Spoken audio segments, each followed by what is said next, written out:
자, 마리아가 이제 급히 이제 나왔습니다. 그래서 무덤에 곡하러 가는갑다 해가지고 많은 유대인들이, 위로하던 유대인들이 따라서 무덤에 왔고 예수님이 계신 곳까지 옮게 된 거예요. 그러니까 이제 이 유대인들, 많은 유대인들이 예수님이 나사로를 살리시는 모습을 보게 된 것이죠. 자, 마리아가 예수님 계신 곳에 가서 배웠고 그 발 앞에 엎드려 뭐라고 이야기했습니까? 주께서 여기 계셨더라면 내 오라버니가 죽지 아니하였겠나이다. 예수님 왜 여기 안 계셨습니까? 예수님 여기 빨리 좀 오시죠. 오셨더라면 우리 오라버니가 안 죽었을 텐데 예수님 너무 안타깝습니다. 예수님 너무 안타깝습니다. 이러면서 이제 원망 아닌 원망을 좀 섞어서 이렇게 이야기를 하고 있는 것입니다. 자, 엉엉 울면서 이랬겠죠. 자, 이것은 뭡니까? 뭘 나타냅니까? 예수님이 이 죽은 나사로를 살릴 것이라고 하는 것에 대한 조금의 믿음도 기대감도 없는 마리아의 모습이 되는 겁니다. 자, 여러분, 본문은 이렇게 믿음이 없었던 사람들이 결국은 예수님의 영광을 직접 보고는 이제 달라지는 내용입니다. 자, 여러분, 예수님의 말씀에 집중하십시오. 왜냐하면 예수님의 말씀은요 정말로 확실해요. 왜냐하면 예수님의 말씀이 좀 틀리다면 예수님 거짓말장이 되거든요. 예수님 뻥쟁이, 과장쟁이 이렇게 돼버리면 예수님은 하나님의 아들이 될 수가 없습니다. 예수님이 하신 말씀 중에 예수님 이거는 영 아닌데요, 예수님 실수하셨네요, 여러분, 이런 말씀이 한마디로 있으면 예수님은 하나님의 아들이 될 수가 없다고요. 그러니까 여러분, 예수님의 말씀은요 이 세상에 무엇보다도 확실합니다. 그러니까 예수님의 말씀 한마디에 우리가 목숨을, 생명을 걸만할 정도로 예수님의 말씀은 확실하거든요. 그러니까 예수님 뭐라고 말씀하시는지 정확한 의미를 알고 정확한 의도를 깨닫는다면 그 말씀에 헌신을 할 때 반드시 주님의 약속과 여러분 하나님의 은혜가 우리에게 부어진다는 겁니다. 그래서 말씀에 헌신하라, 말씀에 순종하고 말씀에 헌신하면 반드시 은혜가 온다는 겁니다. 자, 마리아가 엉엉 울면서 예수님 왜 여기 안 계셨습니까?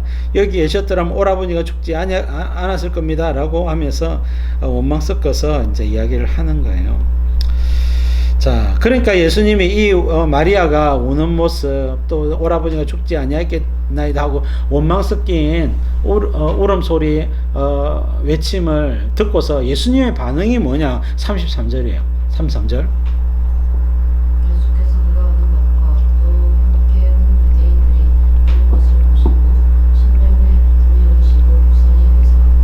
마리아도 울었고 함께 온 유대인들도 울었고 뭐 완전히 막 눈물바다가 된 것이죠. 그것을 보시고 예수님 어떻게 했습니까? 심령에 비통히 여기시고 불쌍히 여기사 이래 돼 있죠. 자, 비통히 여기셨다는 말이 헬라어로 콧김을 내어 뿜다, 분노하셨다 이래 돼 있습니다. 예수님 화가 나셨단 말이에요. 자, 비통히 여기셨다 하니까 제가 학교 다닐 때 이 말씀을 묵상을 했을 때는 예수님 왜 비통히 하셨지? 왜 분노하셨지? 그걸 생각해 보니까 아마도 죄와 죽음이 세상에 있는 것에 대한 분노가 아니었겠나 이런 생각을 했어요. 그랬는갑다. 근데 그게 아니라 여러분, 제가 이제 설교를 하기 위해서 말씀을 연구하다 보니까 그게 아니고 예수님은 지금 마르다도 그렇고 마리아도 그렇고 예수님을 가장 잘 안다는 사람들에게조차도 믿음이 없었구나, 믿음이 없는 것에 대해서 분노하셨단 말이에요. 불쌍히 여기셨다는 말은 민망히 여기셨다, 크게 떨었다는 말입니다. 정말 민망하다. 그동안 그렇게 많이 예수님 말씀하시고 주님의 영광을 보여주시고 예수님이 하나님의 아들인 것을 가르쳐주고 보여주고 들려주고 했는데도 불구하고 믿음이 없으니까 와, 진짜 민망하다. 민망해 죽을 지경이다. 민망하죠. 여러분, 저는 이제 성경부를 이렇게 하고 있는데 여러분, 성경부를 하시고 또 말씀을 많이 배우시면 목사는 당연히 어느 정도의 어떤 기대감을 가지고 있습니다. 믿음이 좀 자라겠구나, 믿음의 말과 믿음의 행동을 좀 하겠구나, 이런 것에 대한 기대감. 물론 여러분 말씀 딱 배웠다고 해서 바로 그렇게 되는 사람도 있는가 하면 세월이 한 10년씩 걸리는 분들도 계세요. 어쨌든 믿음의 약간의 성장은 보여야 되는 게 정상인데, 지나고 보면요 더 나빠지는 경우도 있더라고요. 더 나빠지는 경우도 안타깝고 민망한 그런 상황이 아닐 수가 없습니다. 자, 예수님이 심령에 비통히 여기시고 불쌍히 민망히 여기셨다. 그래서 믿음 있는 사람이 이렇게도 없느냐. 자, 넘겨서요. 자, 셋째 줄 보세요. 우리가 예배드리고 찬양하면 주님이 기뻐하실 것 같고 기쁨을 이기지 못하여 하실 것 같습니다. 그러나 그게 아니라 여러분, 우리가 믿음을 보여야 주님 기뻐하시지, 우리가 그냥 예배드리고 찬양하고 이렇게 한다고 무조건 기뻐하시냐, 그게 아닙니다. 그게 아니에요. 믿음을 보여야 됩니다. 믿음이 뭡니까? 믿음을 보여야 됩니다. 예배 시간에 좀 늦게 오시는 분들 계신, 좀 일찍 오시기 바랍니다. 그리고 왜 우리를 사랑하시는 주님을, 하나님을 만나잖아요. 우리가 이 높은 분을 만나거나 부모님을 만나거나 어른들을 만나거나 하면 한 20-30분 전에 일찍 미리 와가지고 미리 준비하잖아요. 마찬가지입니다. 주님을 만나기 위해서는 주님이 먼저 딱 해가지고 아이고 안 오시나 이러면서 성도들을 기다리는 게 아니라, 여러분 성도들이 먼저 와가지고 한 20-30분 전에는 와가지고 미리 여러분 준비도 하고, 이렇게 여러분 예배 드릴 자세 하고, 또 회개 기도도 좀 미리 좀 하고, 예배를 통하여 은혜가 부어지도록 기도도 하고, 또 성도들과 이런저런 교제도 좀 나누고, 이렇게 하는 것이 좋습니다. 다급하게 와가지고 이제 은혜를 받는 거는 은혜를 받기가 쉽지 않거든요. 그래서 미리미리 오시는 거, 이거 습관이 대단히 중요합니다. 자, 여러분, 주님은 믿음을 기다리신다. 자, 34절 5절 보겠습니다.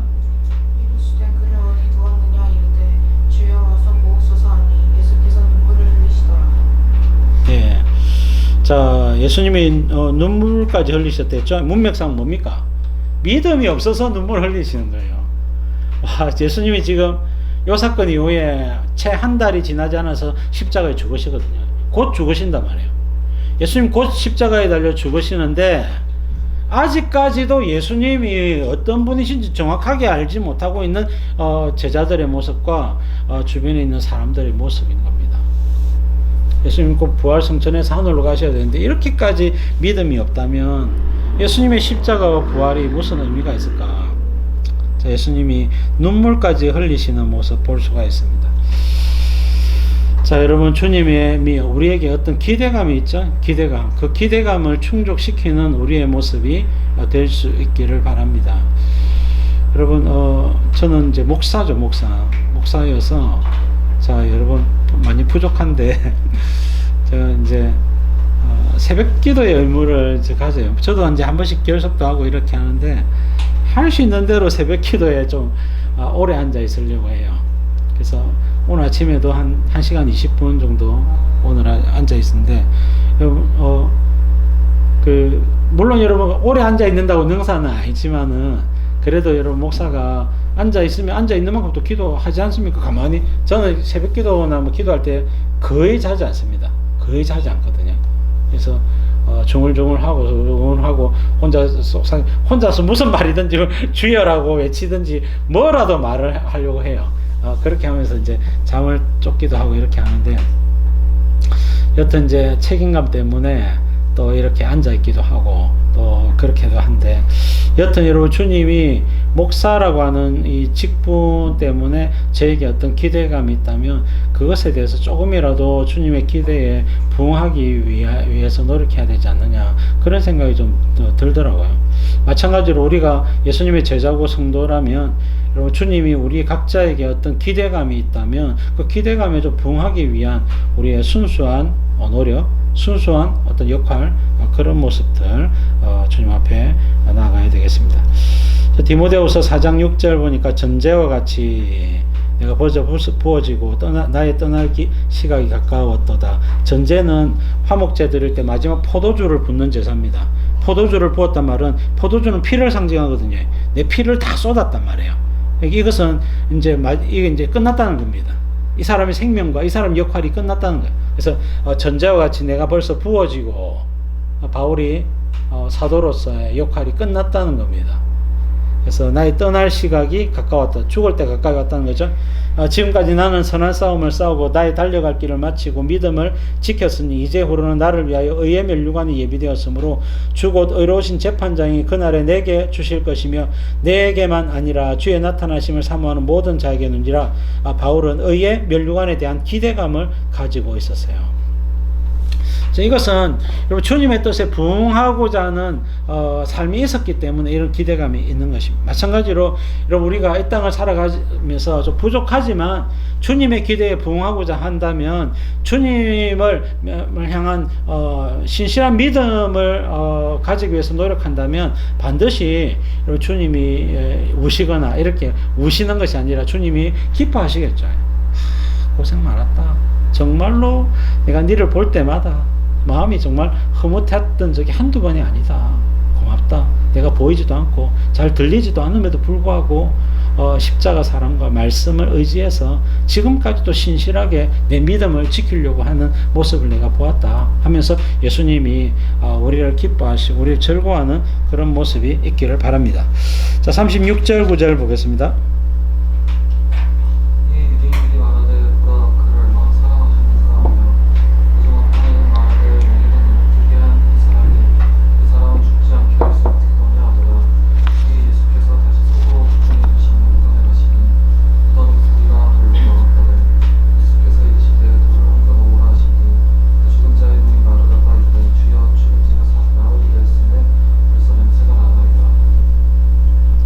자, 이에 이제 예수님 우시는 것을 보고 아이고 봐라 예수님도 운다.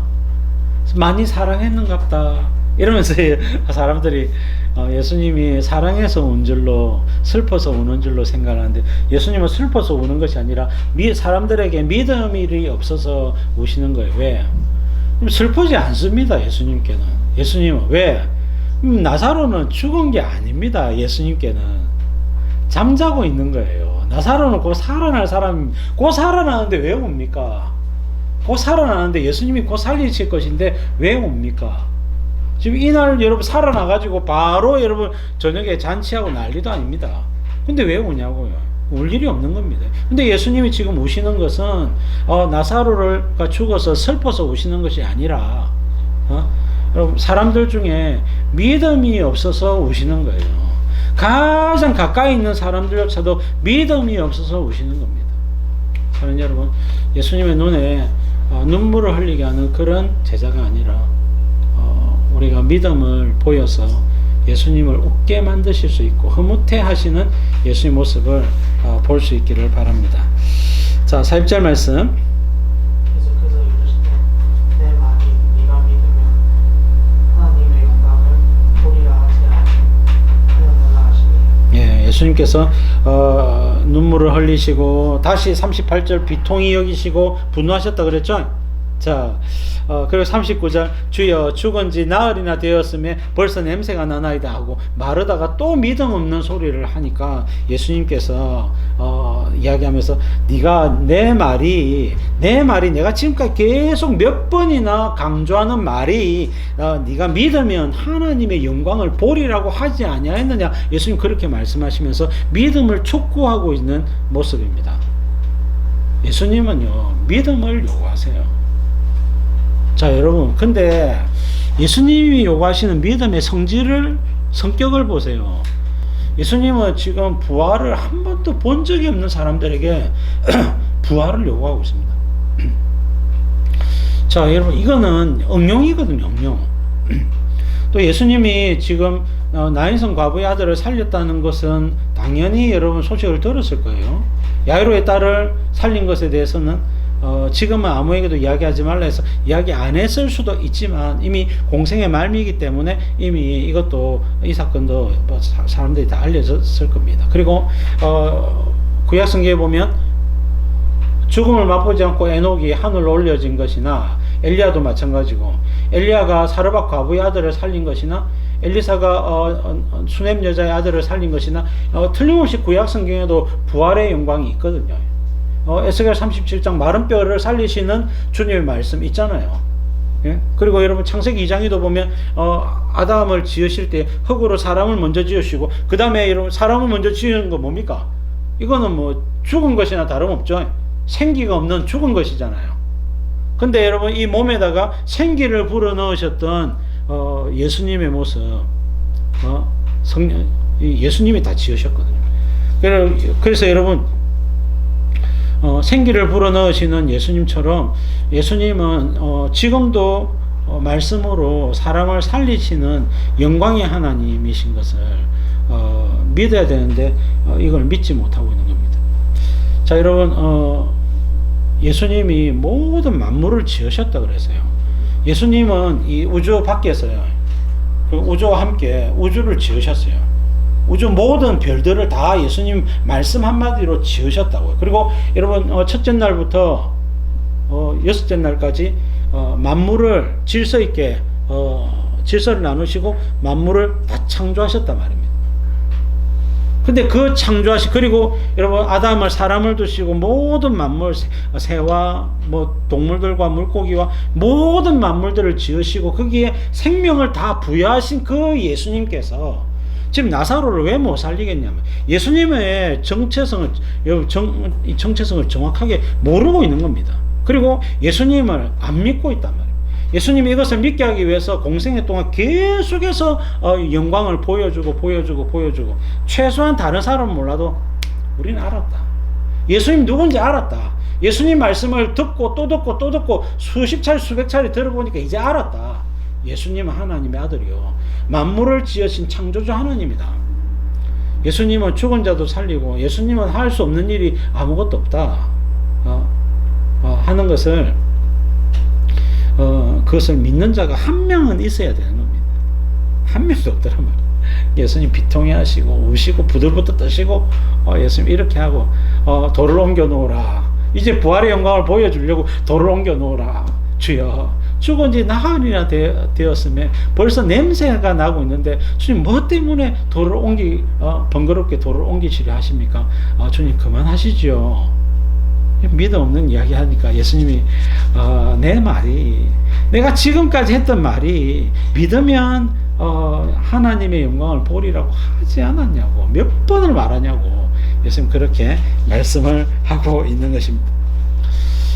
한 번만 말씀하셔도 반응하는 그런 모습이면 얼마나 좋겠습니까만은 그러지 못한다 하더라도 두 번, 세 번, 네 번 들으면 해야 됩니다. 예수님 자꾸 말씀하시네. 반응해야 됩니다. 반응하는 우리의 모습이 될 수 있기를 바랍니다. 자, 넘겨서 보겠습니다. 자, 창세기 12장, 17장, 18장 아브라함과 사라 이야기죠. 자, 창세기 17장에 아브라함은 내가 100세에 아들을 주겠다. 특히 이제 창세기 17장은 아브라함이 99세 때거든요. 하나님이 예수님 오셔가지고 여호와께서 이제 말씀하시는 거죠. 그래서 내년 이맘때 아이를 주겠다. 아브라함이 엎드려서 이스마엘이나 살기를 원하나이다 하고 믿지도 않았어요. 근데 이제 주님 계속해서 아이를 주겠다, 할례를 받으라, 네 이름 바꿔라, 아내 이름도 바꿔라 이런 식으로 이야기를 하니까 아브라함이 이제 그 강권해 주시는 말씀 때문에 믿었어요. 근데 18장에 보면요, 또 여호와께서 두 천사와 함께 아브라함을 방문하셔서 송아지 요리며 이제 빵이며 이제 대접을 받고 있는데 그때 내년에 사라에게 아이가 있을 것이다 또 이야기해요. 그때 여러분 아브라함의 텐트가 있고 옆에 사라 텐트가 있는데 사라가 이 옆에서 무슨 말씀하는가 기교를 좀 듣고 있는 거예요. 근데 내년 이맘때에 아이가 있을 것이다, 사라가 임신할 것이다 이야기 듣고 사라가 속으로 피식 웃었단 말입니다. 아이고 내가 지금 8학년 9반인데 8학년 9반 나이가 89살인데 내가 생리를 하지, 여성이 생리를 안 하면 이제 임신을 못 하지 않습니까?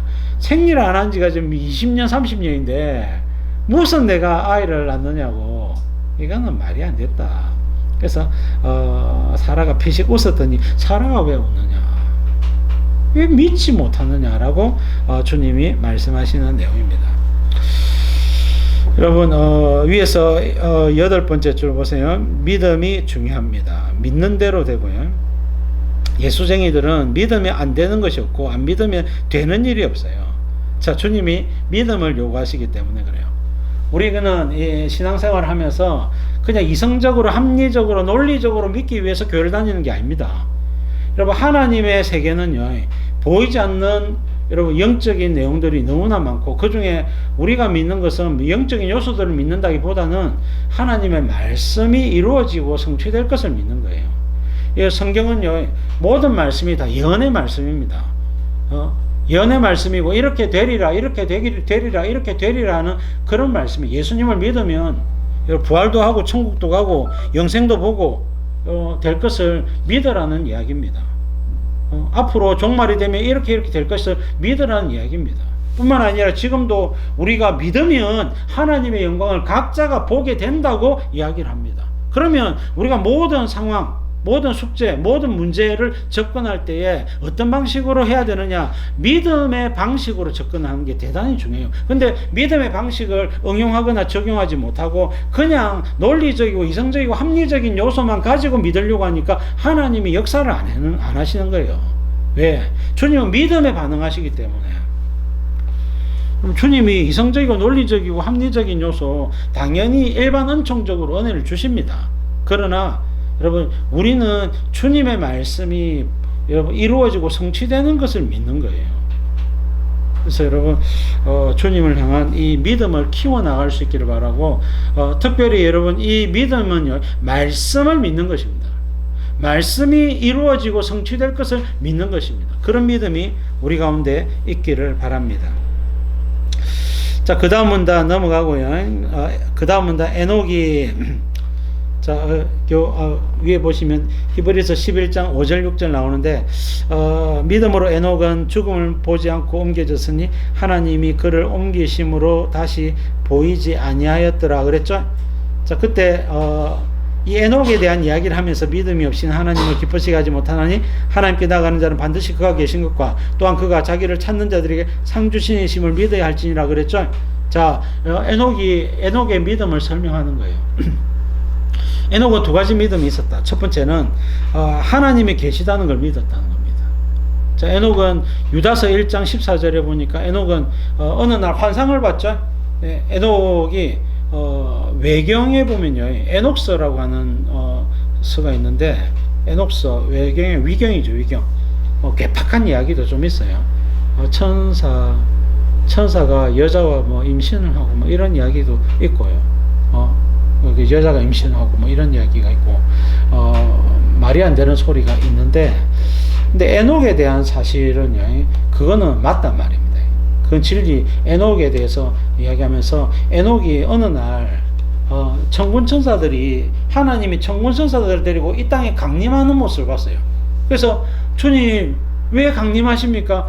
주님 왜 내려오십니까? 라고 물었더니 주님 말씀하시기를, 이 땅에 있는 사람들의 모든 경건치 않은 자들이 경건치 않게 행한 모든 악한 일들과 그들이 했던 완악한 말 때문에 세상을 심판하려고 한다, 이 이야기를 들은 거예요, 에녹이.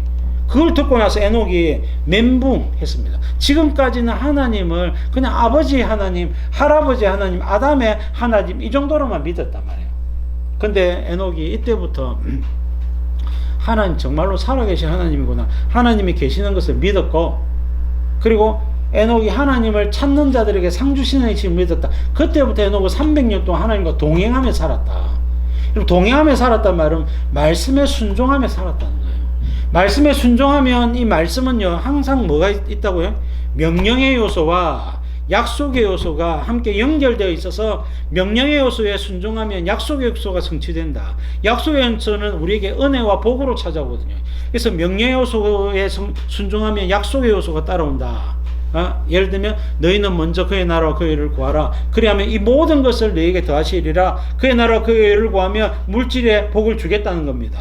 그리고 빌립보서 4장 6절 7절 아무것도 염려하지 말고 오직 모든 일에 기도와 간구로 너희 구할 것을 감사함으로 하나님께 아뢰면 모든 지각에 뛰어나신 하나님의 평강이 그리스도 예수 안에서 마음과 생각을 지키시리라 하는 것을 여러분 주님이 그러니까 조건절이 있고 염려를 주께 맡기면 주께서 응답을 주시고 주께서 책임지시겠다고 약속을 해주시죠. 그래서 여러분 명료 요소를 믿고 순종하면 약속의 요소가 은혜가 따라오는 것이 하나님의 말씀인 거예요. 그래서 주님은 믿음을 요구하시고 에녹은 그래서 여러분 300년 동안 주의 말씀대로 순종하며 말씀과 동행하는 삶을 살았다고 말씀을 하고 있는 것입니다.